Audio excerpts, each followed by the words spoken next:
Welcome, everyone. I'm Jeffrey Goodman, Director of Marketing and Development for the YMCA of Northwest Louisiana. We're here at 318 Latino Studios for Shreveport-Bossier, my city, my community, my home. And absolutely can't wait to have today's discussion. Our special guest is Chef Hardette Harris.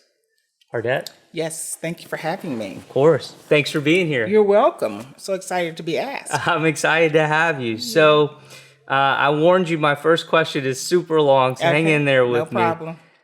For the last 2 years, 103 podcast episodes, I've been sitting down with folks in our community, asking them to help me understand why we don't take more pride in being from here. Okay.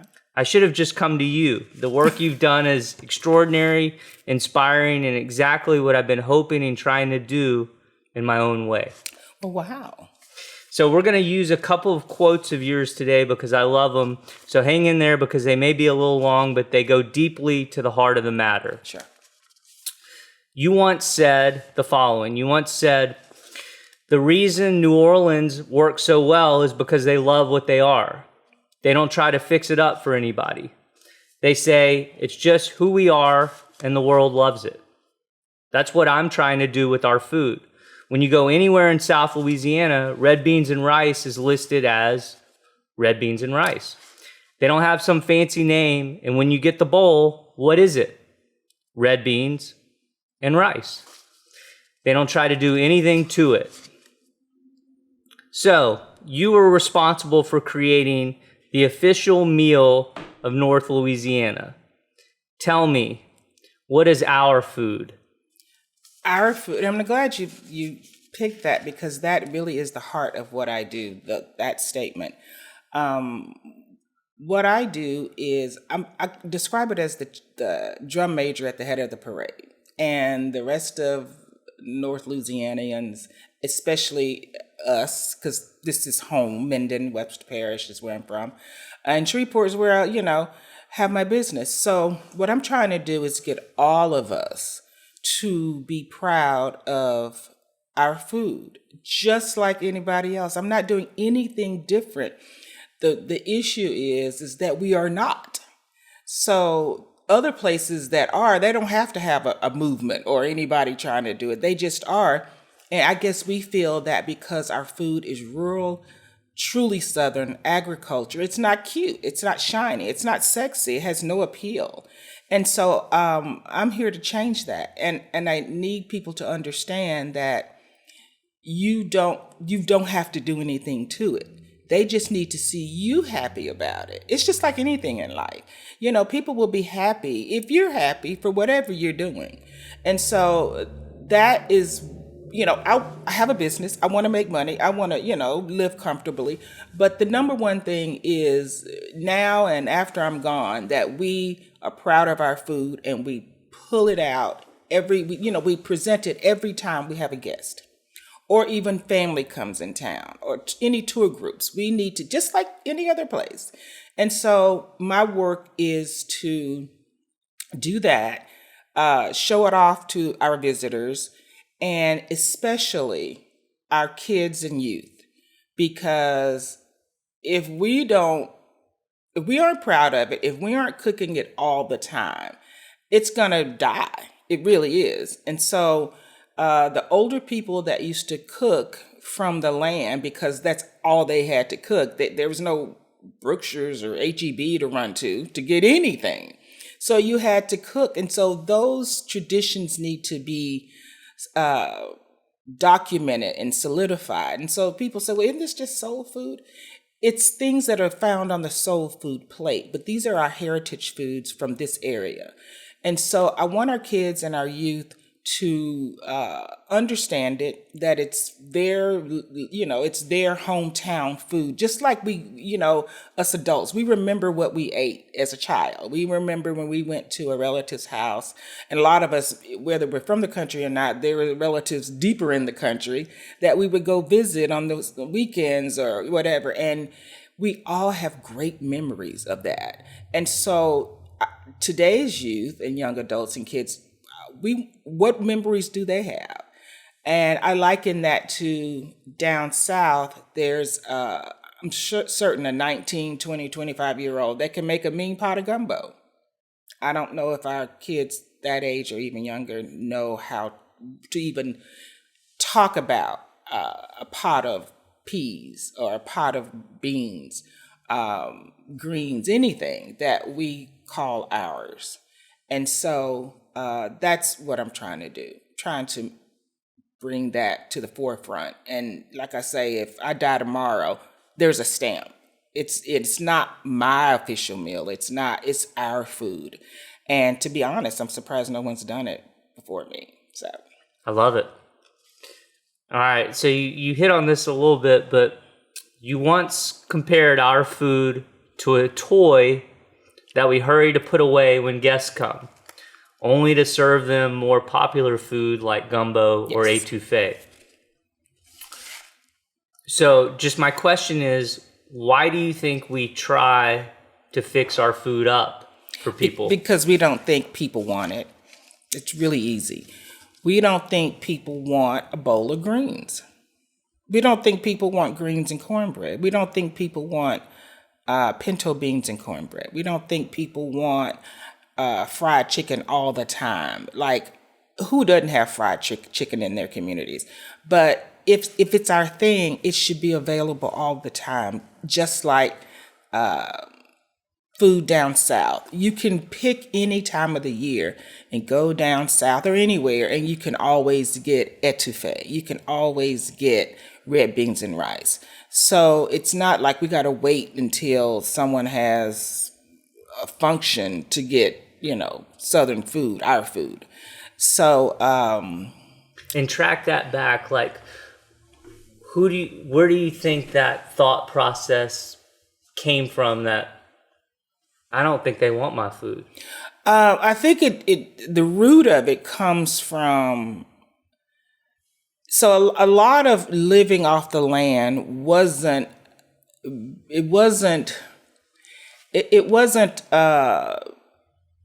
by choice. So there weren't people like today, like, oh, I'm going to start a garden and I'm going to eat from my garden. It wasn't an option. So it usually goes back to people that didn't have, poorer people that had to eat from the garden, that had to eat pork, because that's all that's available. If you're out in the woods living now, there's wild hogs. And so I'm certain that's what they had as well. It's just like our freshwater fish. Just picture yourself living I call it up in the woods, because this was more than country. These were descendants of slaves, sharecroppers, and I do it from my point of view because that's my family history. But it's not just, it crosses all racial economic lines. But if you're living way up in the woods, you don't have anything except maybe a creek, a lake or something, and something to grow. Onions, wild onions, or just whatever you had. And so we don't liken that to being exciting. However, I'm sure there was a time when some other cultures, they didn't think that. But New Orleans, it's not even just their food. They celebrate everything about themselves. And just like I say about the food, they don't fix it up. They just don't. You come and you march to our song. And there's nowhere you can go on this planet that people don't know about New Orleans. There's just, no one's going to say, oh, I was in Mexico one time and the people I was talking to didn't speak English. But when it was time to say where I was from, I said Louisiana. They said, oh, good food. So we have good food, but they're not talking about up north. They're talking about down south. So it's a no-brainer. It's really a no-brainer. And I think that shiny toy thing is so accurate because it's the truth. When we have people in town, if you go to any function and they have a buffet, what's on the buffet? It's always the same thing, and there's usually no heritage foods there. That doesn't even make sense. It makes no sense. I was recently at a tourism town hall meeting type with some people that were doing studies and research at different tourism bureaus. And I said, it makes no sense that I know at one point you would go when in the airport here, there was a big giant picture of of crawfish. Like that should be a big picture of fried catfish or a big beautiful bowl of greens or something like that. And so, but the crawfish look great and everybody can relate to it. No, they probably can't understand why we have a big bowl of greens on the wall in the airport. It is our job to make them understand that this is what we eat and you will love it. And, just encourage caterers and food trucks and all these people. I'm not saying they've got to cook this, but just like down south, you're not going to find a food truck that's supposed to be a Southern Cajun Creole type food truck not serving that. It's what, you know what I'm saying? And at least even if they're saying we're going to throw in nachos, they're still going to have a taco on it. And so we have food trucks that do almost everything but that.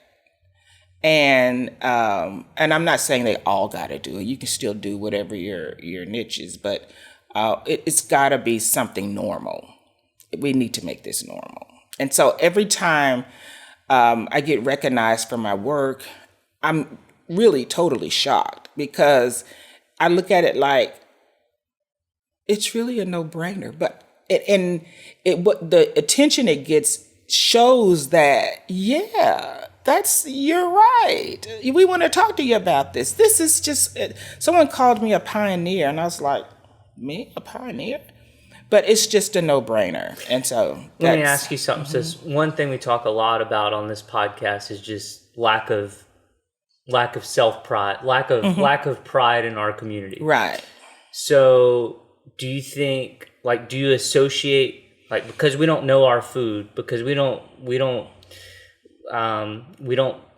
champion and take pride in our food roots and know our food. Right. That's a piece of why we struggle with our pride. I mean, it's the same thing as we had Chris Brown, who I know you know. Yeah. Chris. We had Chris a few weeks ago, and he's talking about our local music history, right? And that we don't really preserve that, and it's awesome. And it's awesome, just like our food. So, do you feel like those all go hand in hand? Like the same reason that we kind of have amnesia around our food is no different than why we maybe don't take as much pride in our music as we should, or some of our other important historical elements? Yes. I think it comes down to what we want people to see when they come. How important is, what's his name? Lead Belly. How important is that to, I'm not going to say the Tourism Bureau, but whomever is inviting people? It's extremely important because when you go down south, there's a band, there's a second line band, there's a jazz band, so you see that everywhere you go. And so I think that we don't think it's anything that anybody likes. That's exactly what it is. I think we don't think people want to see it, but it goes back to they want to see what you will show them. We're trying to too busy fixing it up, so it looks exciting. Like, oh, who wants to put out hot water cornbread? And well, people don't know what hot water cornbread is because you've never served it to them. Now, of course, there's some restaurants around here that serve Southern meals, but I mean, as a whole, people go to those because that's the only place. You know what I mean? When every restaurant should have some face of that. So, yes, it has the same issue. The music has the same issue. The fact that Elvis was at the hayride. And like I say, there's so much music. Percy Mayfield is, from Minden. And his parents, I believe, are actually buried over in Minden in a cemetery right near where my parents' home is. And so we have it all, and we just need to show it off. And going back to that meeting, I said we really need to have billboards of fried catfish or something really pretty. And then a couple of months later, I saw one that the state had put a big, beautiful billboard of fried catfish. I'm not sure if they did it because I said it, but I'll take it. And to clarify for people out there that hear your comment about the airport, because I'd read that too in preparing for today. I mean, we don't really, mud bugs isn't really something that we generally cultivate up here, right? They mostly come from down in South Louisiana. So your comment about catfish is because we are catching catfish here and eating them, and that's what we should be focused on. Exactly. And freshwater fish, like, why aren't we able to buy brim? Why aren't we able to buy perch? We can only really get catfish and tilapia. And why is that? I've been curious about that same thing before. I didn't even think to ask you that, but why is that? I don't know the legal reasons. My assumptions would be, and I believe they're protected from just massive, I know perches, they have limits on what they can catch. But they farm everything else.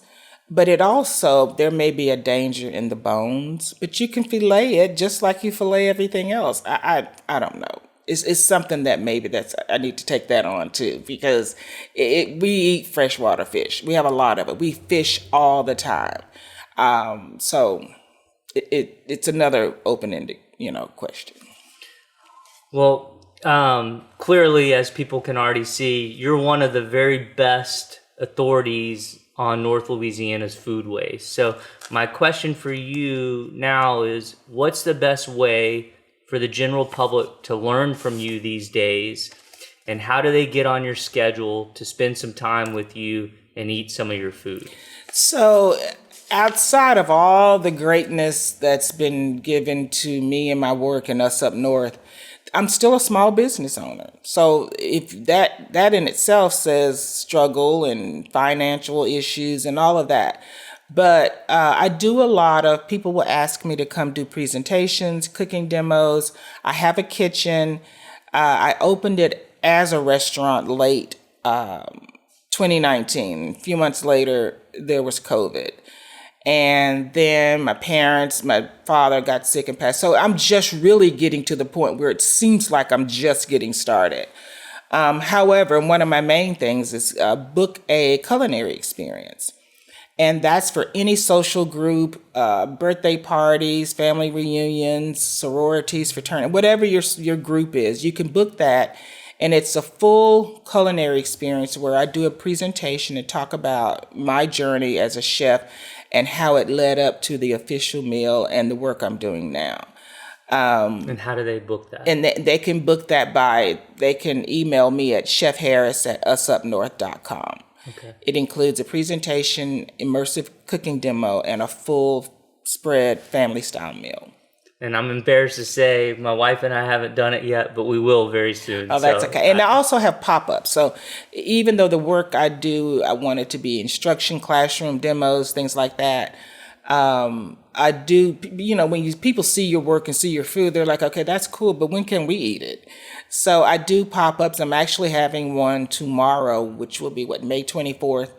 And so they're pop-ups, not scheduled right now, but I'm looking forward to having a concrete schedule so people will know when they can come, because there's people that travel from a long way to come eat, and they show up at my kitchen and they're like, we came from such and such. And then you see them, when I was open, they would come back some weeks later, and she said, we drove from Texarkana just to get some peas.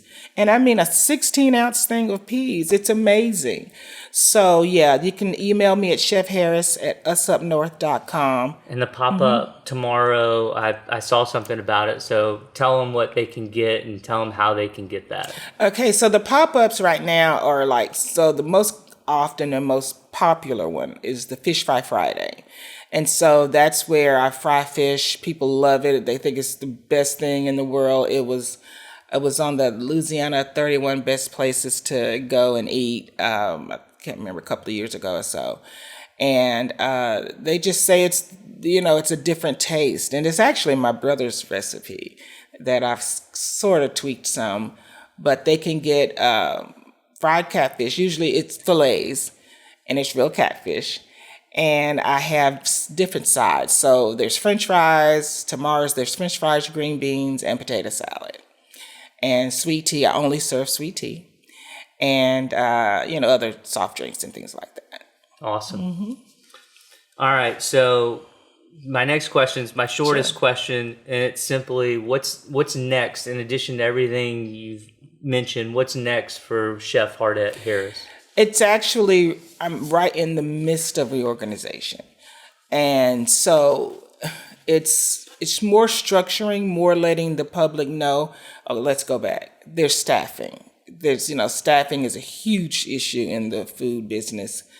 So it's really hard, but I said recently, would y'all come and eat if it was just me in there cooking? Because I don't want to not be open and get this thing started because of staffing and funding. But it's going to be online where people can book their culinary experiences. The minimum number is 15. They can book, even you can have a lunch there. Your business, your company can have a VIP lunch. It's private where you can talk about anything. If it's a really confidential type thing, it's just me working. I don't have anybody else to work. So it can be as confidential as possible. And also, I want to have it where they can pick up food to go.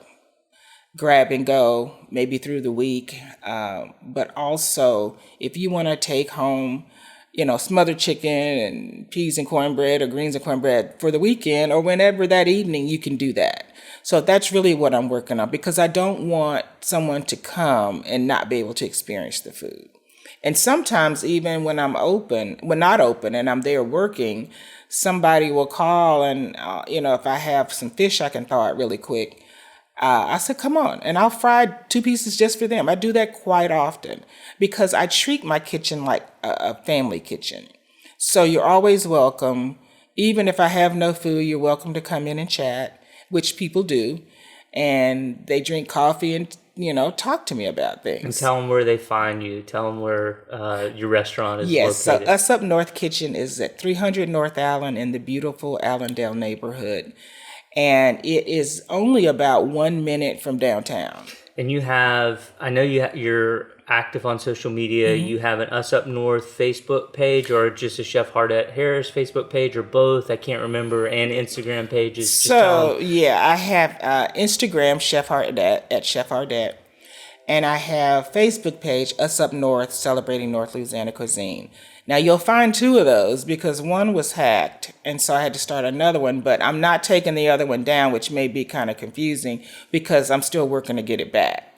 And then there's my personal page, Hardette Harris. So yeah. Okay, awesome. So this is another long quote, but I love this, and so I had to share it. So you once wrote the following. You once wrote, traditional North Louisiana dishes like smothered pork chops, fried buffalo and catfish, purple whole peas, mustard and turnip greens, hot water cornbread, and rice gravy can now come out of hiding. They were told to hush and not make a sound. They obeyed, sat still and quiet until company left. We let out a sigh and rush to the table to eat and enjoy the foods we know and love. Forgive us. My last formal question is simply, as you look around at our community, what gives you hope that we're trending or heading in a positive or in the right direction? Wow, who wrote that? You did. It was beautiful. When I look back at it, I was thinking, wow. But when the work you do comes from your heart, from your soul, it flows easily because that's really what it is. And I am so happy that I had no idea any of this was going to happen. None of this was planned at all. The attention it got was a start, and so. Now, when I'm getting even more attention, and by the way, I've won quite a few awards and mentions and things like that. There are still people, I just talked to somebody recently that came to a culinary experience, and she said, "You don't talk about your accolades and what you do enough." She said, "I had no idea you do this." I'm going to interrupt you one sec. So just sidebar, James Beard, semifinalist, only the second person ever in this community to be recognized by James Beard. James Beard, for those of you who don't know, is basically the Oscars for the food industry. Right. Movies have Oscars, music has the Grammys, TV has Emmys. Food has James Beard. Right. So Chef Hardette Harris, one of only 2 people ever in the history of our area to be recognized by James Beard. Wow. Okay. It's so shocking. You know, right? It's so shocking. I'll do it if you won't do it.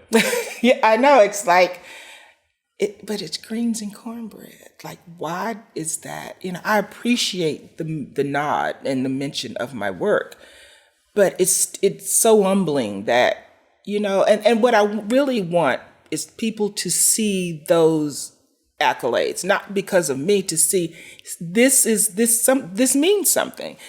If you think it's just a normal plate of food, then look, it's getting attention. Who would have ever thought that my work would have been even nominated for a James Beard, which I have no idea who nominated me, and then make it to the semifinalists. And the James Beard Foundation has committees on top of committees on top of committees. Even when if you move to the next round, there's whole new different committees. So it's not like I know somebody. It's not like you just do your work and then one day somebody says, go to the James Beard page and there's your name.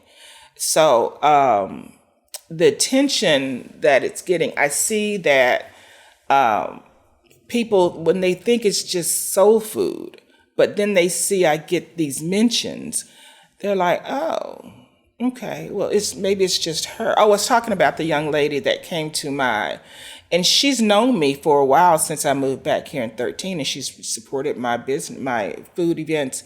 And she said, when she came recently, she said, I had no idea about any of this. And I asked her, I said, why do you think I was named Louisianan of the Year? She said, because I thought just because your food was good. So people have no idea of the breadth of my work. And I think when they finally do, it kind of says, you know what, maybe we do need to start serving this. And I do see on some menus sometimes people throwing in greens and throwing in peas, which just excites me every time I see that.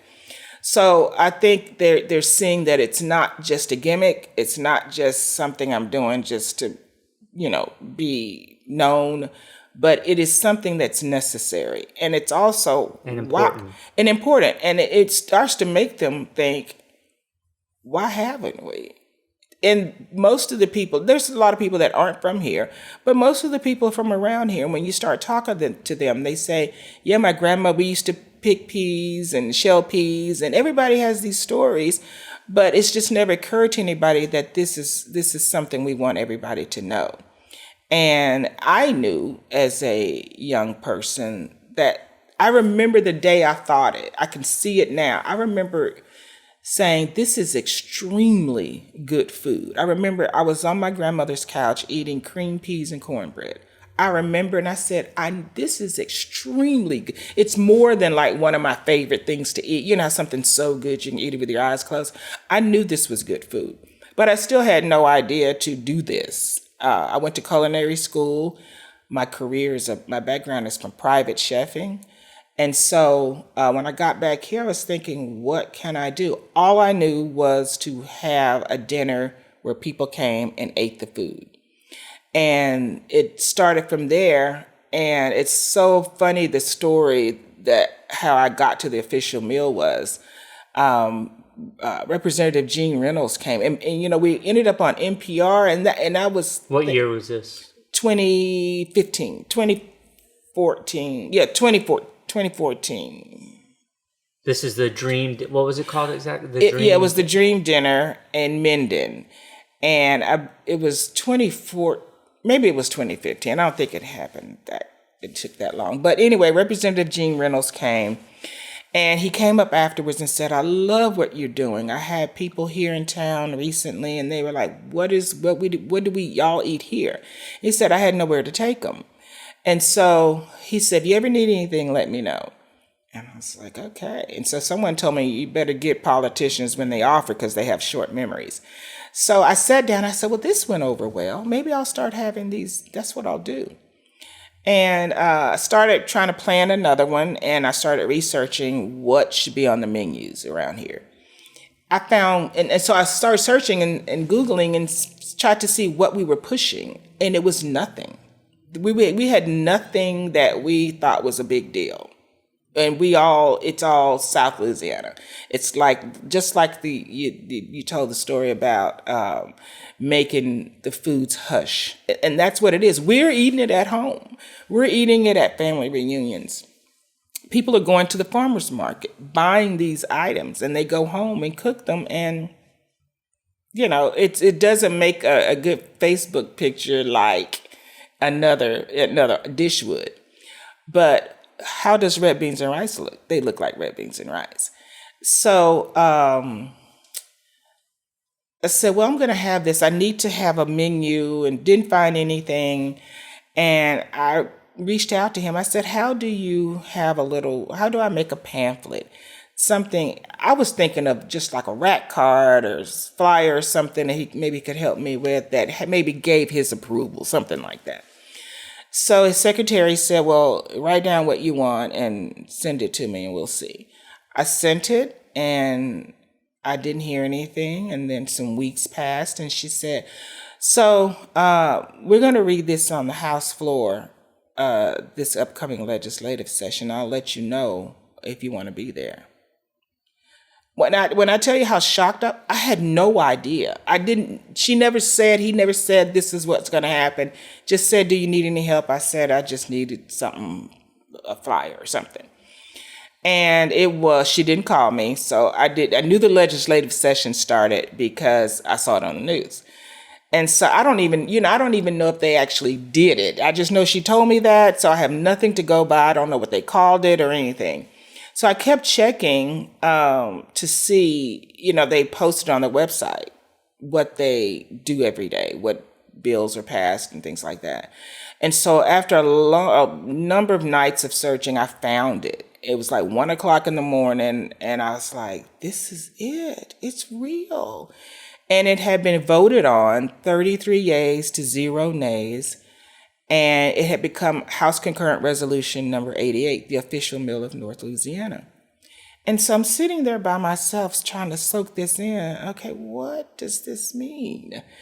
And I eventually just waited. I said, they're going to call me. And they didn't. So I called them and she said, oh, yeah, it's been voted on. And we're waiting on the governor's signature.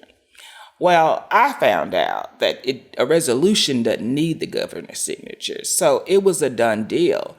So, what do you do at that point? This is much bigger than me just having some dinners or whatever. So, and at the time, if I'm not mistaken, it was only the second official as far as I know, it still is. Designation of anywhere in the country. Yes, Oklahoma has an official meal, and the only other one that I still know of is the one I wrote. Just unbelievable. And give people a quick snapshot of what was included in the official. Yeah. I know it was fairly lengthy or thorough, but maybe give them some snippets of it. Even though Brian and I were talking before this started, we're both hungry. So I know I'm hungry too thinking about it. Yeah. So it's not a plate. A lot of times when I say meal, of course you think a plate, but it's categories. So it starts off with our official appetizer, Natchitoches meat pie, which I'm thinking I want to change to stuffed shrimp. I didn't think of it at the time. But then it goes into your main dishes like fried catfish, fried chicken, ham, because pork is king here, and barbecue. We're big on barbecue. There are people here that really know how to barbecue.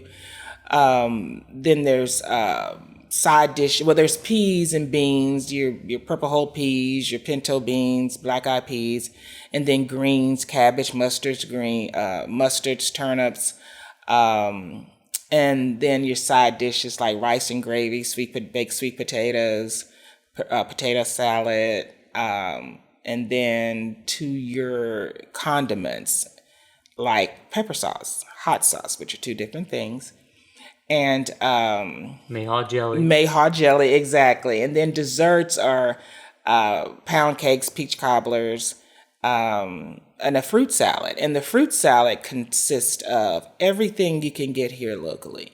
We have peaches in North Louisiana. We have blueberry fields right at stone's throw from here. And which I didn't know that when I moved back. I grew up in Minden, but I never knew there were blueberry fields here. And so it has that, strawberries, and honey, which we know we have plenty of around here. So it's all this stuff that we have. It's indigenous of this area. Is it indigenous of East Texas? Is it indigenous of places in Georgia? Yes. But that's what we eat here. And because Louisiana is known for food, we've got to get on. We've got to be recognized. We can't just have people flying in and just skipping over us and going straight there. I mean, I'm not saying don't go there at all.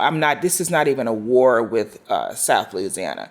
It's just, let's see. This could really boost tourism if we get proud of our food and cook it however you want to cook it. But I think cooking it traditionally would be just a game changer for our area. We have the G Unit 50 Cent Studios that are coming. He's doing a lot of things here, which I just think is the best thing in the world. I can't cheer it enough. But that's an excellent time to show off because he's going to be bringing all kinds of people in. And that's an excellent time to show off what we have. I saw a picture. I know he went to Orlando's while he was here. Yes, I saw exactly. a picture of Damien and him. Right, and that's another thing. His food is Creole. We need places like that. We need to show people that we are still Louisiana and we have that kind of food here too. So I don't want people to think we need to put this food away. Not at all, because we're a melting pot. I think another thing about South Louisiana is that they know their culture. They know they're descendants of French.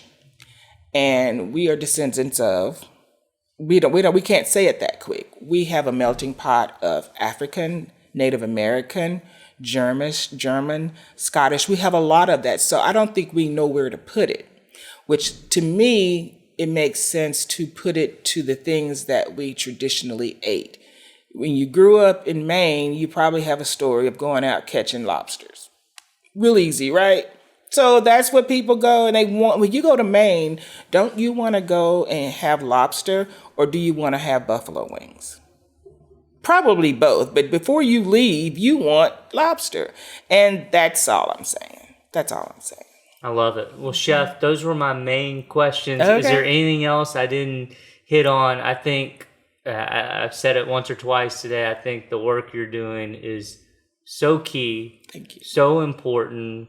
So in line with the tiny work I've been trying to do, and I want to do everything I can to embrace it, to make more people aware of it, to eat it more.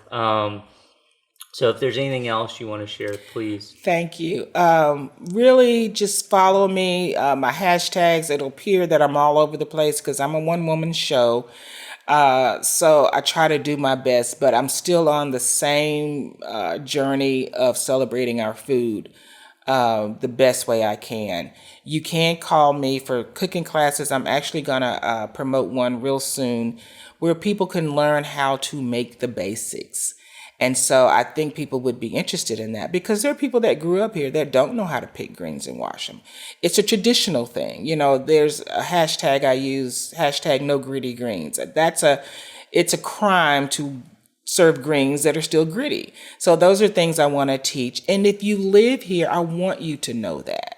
I want you to know about the food even if you came from somewhere else, I want you to know about your foods.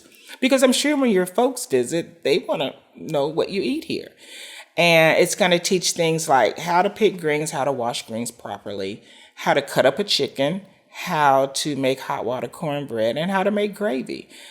People are like, that's a cooking class? But those are extremely important things to the basics of our food here in North Louisiana. They're like learning to tie your shoes Absolutely. And I've also taught kids cooking classes for, gosh, my first student in Texas was 9. He's like 32 now. So that's how long I've done cooking camps at the Petroleum Club and in Minden. So if you have kids, I do lots of kids cooking classes personalized in their kitchen so they can use their stove and be accustomed to it. And if you just want to get your besties, a girls' day, just call me and we can, whatever y'all want to learn, we can do it. And those are things, as you can see how my face lights up, those things excite me because I want you to know. And I want you to go back home and send me a picture and say, look at my gravy, and that happens. I've had experiences where late that night I got a text and they went straight home and made hot water cornbread. It was awesome. So I want you to call me for things like that because you gotta know, you gotta learn this. Well, Chef, thanks so much. You're welcome. For you and just all the incredible work you're doing. Thank you. Thanks for having me. Absolutely. And thanks for researching me like you did. Of course. That's so awesome. You think your work gets lost, but I appreciate that. Absolutely. Thank you. Thanks so much. You're welcome.